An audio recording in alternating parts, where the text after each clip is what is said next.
अस्सलाम वालेकुम। SM news के साथ मैं हूं इश्तियाक अली। खबरों का सिलसिला बढ़ाते हुए खबर शामिल करते हैं कराची से। शहर कायद में मुर्गी के बाद अब गाय के गोश्त की कीमत भी 50 रुपये फी किलो बढ़ा दी गई, जिसके बाद गाय का गोश्त हड्डी वाला 700 और बगैर हड्डी वाला गोश्त 750 रुपये फी किलो मिल रहा है।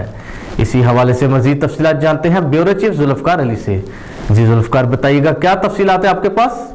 जी बिल्कुल, शहर कायद कराची में मुर्गी के बाद अब गाय का गोश्त भी खरीदना आवाम की पहुंच से दूर हो गया है, जिस पर शहरियों का कहना है कि हमेशा गरीब आदमी ही महंगाई की चक्की में पिसता है।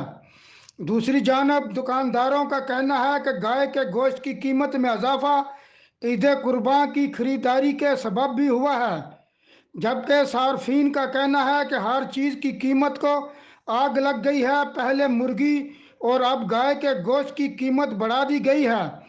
गाय का हड्डी वाला गोश्त 700 रुपये और बगैर हड्डी का 750 रुपये फी किलो मिल रहा है। जी बहुत शुक्रिया जुल्फकार तफसीलात से आगाह करने के लिए। अब तक के लिए इतना ही। मजीद खबरों के लिए देखते रहिए SM न्यूज़।